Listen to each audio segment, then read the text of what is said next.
thanks for taking the time with us today. Would you mind, just for everybody that may be seeing this that doesn't know, would you just tell us who you are and your role on the Old Republic team? Hi, my name is Damion Schubert. I'm the lead system designer for Star Wars: The Old Republic. My responsibilities are any non-combat, non-story systems inside the game, so things like crew skills, things like maps, things like itemization all fall under my jurisdiction. I also tend to be the person that liaisons most with the programmers and GUI in particular in order to massage designs and get them to the place where those systems are fun and interesting and fair. So. Oh, cool. Excellent. Thanks. All right, we got a couple. We got a few crew skills questions for you. They're not no particular order, I don't think, but hopefully they'll be they won't be too spotty. Is it going to be possible with one of the things in different I guess crafting systems for other MMOs, some of them allow you to maybe break items down back into components and gain resources that way? Is that something that's part of the crew skills system here? That's absolutely part of the crew skills system. It is. Okay, great. So you can items or whatever you could sort of take them back. Oh, great. Okay. Let's see. In the Q&A I mentioned earlier, you helped us out with in February. You mentioned something about how tinkering with weapons might come into play in the future. Does it have to do with modifying the statistics, or does it have to do with some type of upgrades? Is there anything you talk about regarding? And is that part of crew skills? I am so close to being ready to talk about that with you, but I cannot. That's going to be a sizable and very happy update for a lot of people, I think. Gotcha. And not to any specifics, but is part of crew skills or not part of crew skills? Well, it's not part of crew skills, but there are crew skills that feed, some of the unannounced crew skills feed directly into that system. Gotcha. And that's why there are blank spots on the website. Right. I'm not going to ask my next question because I think that kind of spawns off of that one. One thing that came up, we asked a few of the readers and stuff for some questions too, and a lot of them I never thought of it before, but is it possible to assign more than one companion to a task, either to increase the chances or lower the time it takes or anything like that? No, we talked about that. Yeah. That was actually one of the ideas that we liked, but we abandoned because it didn't fit with the GUI, which I realize this is kind of hard to believe, but especially when you're talking about a game that's aimed for a generally mass market, you want to be sure that your ideas aren't so complex and hard to grok that the GUI has to become a mess. So, with the GUI that we wanted, where we really wanted this GUI to be the central, this is how I manage all of my companion activities, that got to be a real mess. It might be something that we consider in the wall crazy, but right. it's not something that is part of the current design. Right. Okay. All right. Recently we also learned, I think, that there are currently you're testing crafting critical hits sort of in the game. So based on that, would there be ways to improve your chance to crit on crafting? Are there separate parts of the system, whether it's stats or whatever, that would help you if you wanted to focus on doing that? Or is it just something that's sort of passive? There are indeed stats that allow you to improve your crew's crit. In particular, on top of, you can find things that help your crew craft stuff on top of the affection bonus that you also get.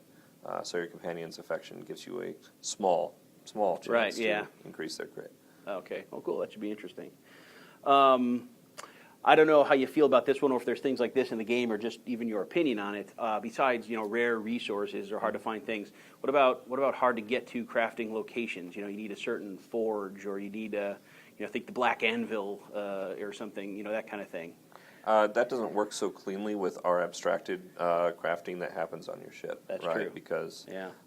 Because typically you're radioing your ship in order to do stuff. Crafting doesn't actually happen in front of you. So That's true. If you do go on your ship, you'll see them crafting at the table. Yeah, right. But that's not really a part of the system that we have. Yeah, of course, makes sense. I didn't think that way. We do look to have hard to get to crafting resources. Yeah.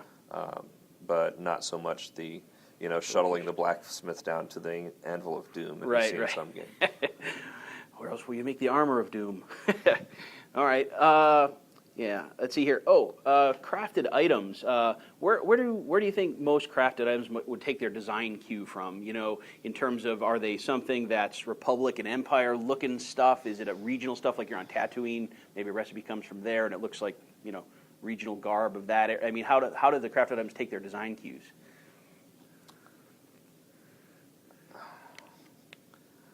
I think that we typically try to make it so that the designs, as a general rule, the recipes that are available tend to not be class bound or faction bound, largely because the itemization work that goes into that is clearly nutso. You're effectively doubling your work and in order to support all that. So, as a general rule, the looks tend to be good. I don't get me wrong; they're not bad, but they also tend to be something that people from both sides can put on. Yeah.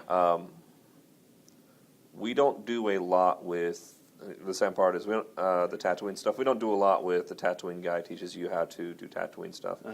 To be honest, we're much more concerned with being sure that crafters have a place, itemization-wise, right? That there is. We have an itemization schedule, and we have all these different faucets that are introducing items into the system, making sure that the crafted gear has value that direction. You know, the look and feel of the crafted gear is important, but it's not as important to make sure that crafting is utilized. Right, it has a place. As being sure that customers are actually seeking out your gear. So. Right, okay. That makes sense. I think this one got touched on a little bit earlier in the group Q&A, and we'd asked it before, but just the idea that there's, is there a way to create a different quality item of the same sort of thing, whether that's with the same recipe, with whether that's more resources or rare resources or something?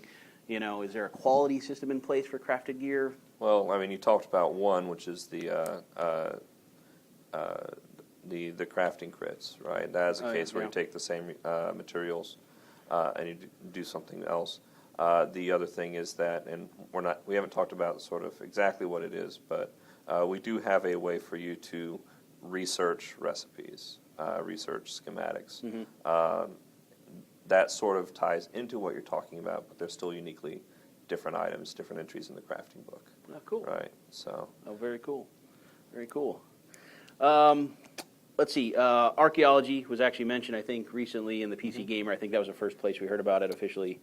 It was mentioned to be able to mine crystal nodes, I guess. And is that? I guess two questions. So is that that's considered a gathering skill, right? So I guess that'd be the final of the skill. I think there's 4 then total, right? 4 gathering skills. Yeah. And so the crystal nodes are those? Is that strictly what archaeology is, or does it do more? It sounds like it could do more than mine crystal nodes. It does more, and its primary thing is the crystal nodes. Yeah. But it's got several things that it gets people. Yeah. So. Okay. And do those nodes appear as resources in the world, or is that just a mission thing, gathering? The archaeology does have nodes inside the world. Gotcha. Okay. Very cool. So. All right, let's see here. Just before I got here, I got my first companion playing the Imperial Agent, so I got Cleo. So I don't know if I'm going to make it to the to the capital city or not. Is that is that when some of the things really first start happening? Maybe when you choose your advanced class and you're able to pick up crew skills. Is that when it really starts to happen? So level 10 is kind of the as a general rule. We throw several things at you, and inside the 8 to 15 time frame. You get your companion character, you go to your capital world. You can do the services that are only on the capital world. You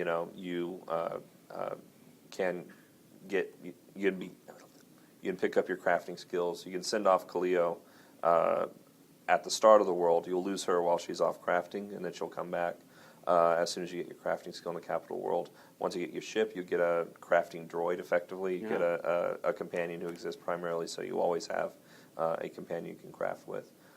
So, yeah, I mean, it really is, we want to keep 1 to 10 kind of focused on this is the vision of the game, this is really what we're trying to do, this is a tight, cinematic experience, this is a BioWare game, and then 10 to 20 is more of okay, you're now ready for some complexity, you're now ready for the +1s to the system, you're now ready for your interface to get a little more Byzantine, and you're invested enough in the experience that you actually want to go out of your way and learn more. Right. And that's just, again, part of being sure that you're making a game, especially for this market, right? We want to be sure that we have a game that's approachable, that people aren't intimidated by. And, you know, we're not afraid of things being hard in our game. We're not afraid of things being complex or intricate, but we want to be sure that that ramp into the experience is very smooth. Yeah. And crew skills, for that reason, is one of the things that we put off later to that. You have to wait to get to them. Yeah. Largely because Yeah. it's kind of weird and it's kind of obtuse. It's fascinating and I love Right. it. It's a great system, but you know, we want to be sure that you're ready for it before we throw it in your face. Yeah, that makes sense. I was glad to see because I played at PAX East. We played the Terrell 5 Flashpoint, and at PAX Prime paid 10-15 minutes here or there on some of the Origin worlds. But it's pretty cool to sit down and start with level 1 character, and you're out there with other players right away. So although it's that I wasn't sure whether it might be a more or less private an instance for a lot of your training levels, what do you want to call it? But you dumped it right out there in the open world pretty much right after the first little phase. So that was pretty cool to see everybody out there. We try to make it so that your class content is like 5 minutes at most, because we want to be sure that if you have a class phase at the end of this dungeon, that you can get in and out relatively fast, that your party members aren't going to wait for you, that they can go and do their own thing. Mm-hmm. We do have some longer class phases that are more significant, but as a general rule, I mean, one of the things that we want to do is, we want people to get together. This is an MMO. We want them to group, and we want to be sure that the story doesn't get too much in the way of that. Yeah. So far it's playing well. There are still some rough spots that we have to work out. But I think what you see in the Origin world is, fairly typical of that, where you'll go a long ways, and then there'll be a couple rooms at the end with the green door, and you go and you do your thing, and you come out, and your party's waiting for you.